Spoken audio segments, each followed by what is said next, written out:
You gotta love New Jersey. You gotta love it up here.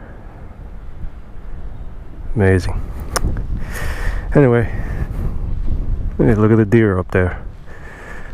Hey deer, what's up?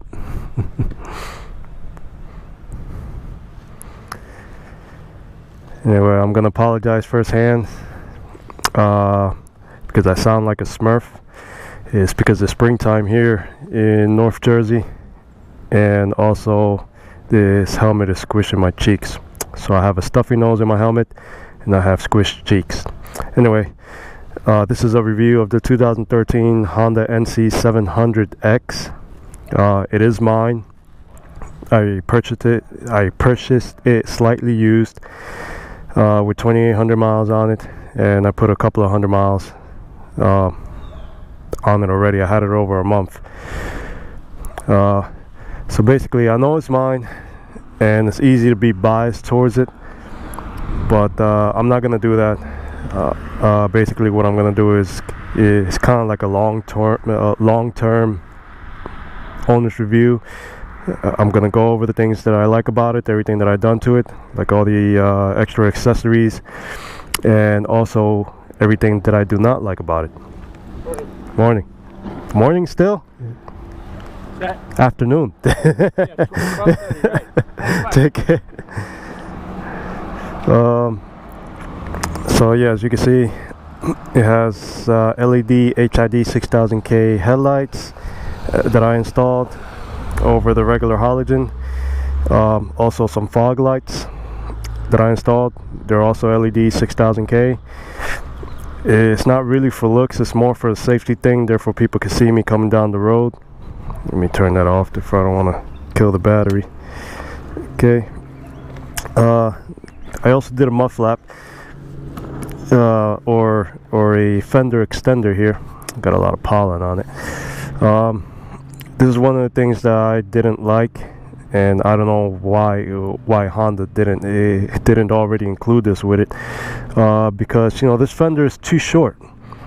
And I used to notice that, after some rides going off-road, I used to get a lot of dirt and rocks, that hit the radiator, and used to get really dirty. So I went ahead and I put this fender extender. As you can see, there's no rivets, no screws or anything like that. I used an epoxy, and I think that's the way to go because it just looks nice and clean. And I think it looks better with it, really. So I don't know why Honda didn't do that. That's one of the things I didn't like, and I changed. Also, another thing that I didn't like was the stock exhaust.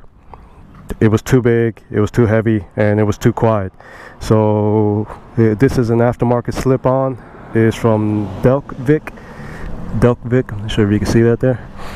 It's a pretty good sounding exhaust. It just sets off the bike really nice. It's like a mixture between a sports bike and a cruiser. Which I like. Another thing that I dislike about this bike is the lever. This is the manual version. They do make a DCT, and I'll get to that shortly. These levers are non-adjustable, and they are a bit of a stretch, a bit of a reach. I mean, it's okay, but after 40 minutes of riding, you just get tired, and usually, what I end up doing is just holding the grips instead of, putting a couple of fingers on the lever.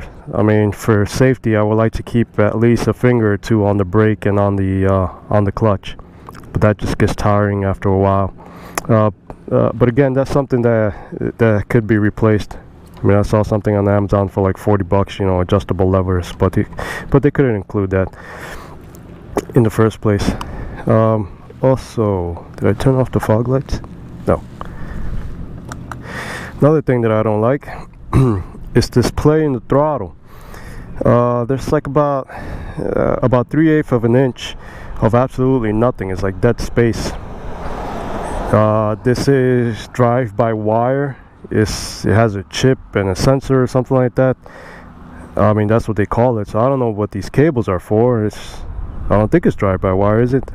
So anyway, I know that's something that could be adjusted, but I just, off the factory, I don't like it. I mean, I just like to turn the throttle and you know, get an input. I don't like that little dead space there, but I guess they did that for safety, but that's something that could be adjusted as well.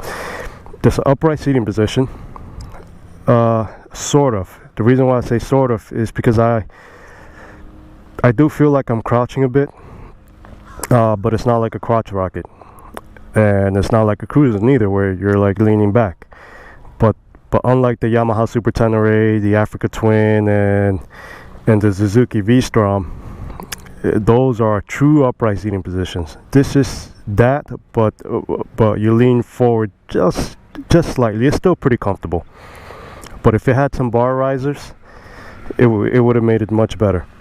Obviously, that's also something that could be done. You know, put some bar risers in there, and you know, you'll have a perfect upright seating position.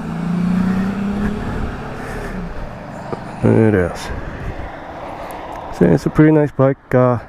Also, the party piece of this bike, the reason why a lot of people get it, is because it has decent storage. As you can see, it's a mess. I got a bunch of junk here. I got my keys, my wallet, my phone, disc lock. Also, there's more space down here. It's like a little flap down there, and I filled it up with a bunch of first aid stuff, like, you know, bandages and stuff like that. It's like another 1.5 inches in there, so it's pretty deep. They say you could fit a full-size helmet, a large full-size helmet, and it's true, you can. But the problem is that this is kind of like an adventure bike. I have taken it off-road already, and it's actually pretty good. But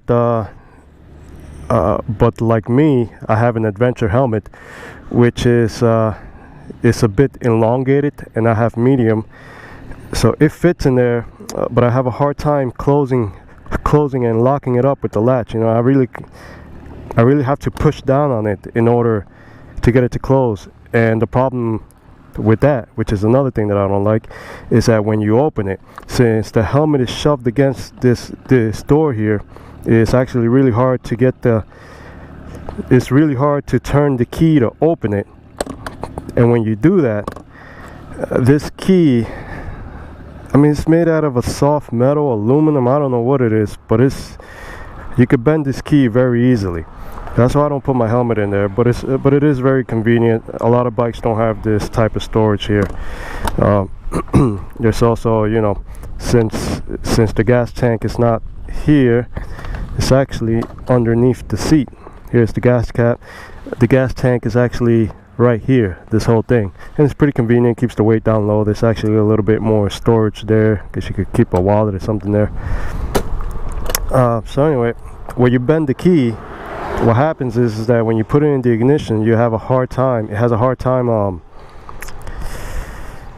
You'll have a hard time turning on the bike, you know, and then you wonder, like, hey, why is the key not turning in the ignition?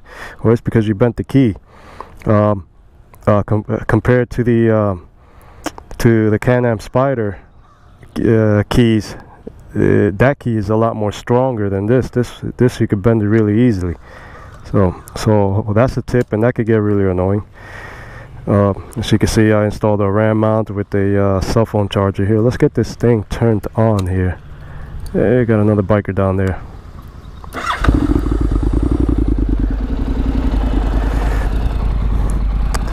Give you another look of it. Pretty good looking bike. It's nice. 700 cc's. It has, no, not really. It's actually 670 cc's. It's a parallel twin. Only revs to 6,500 RPMs.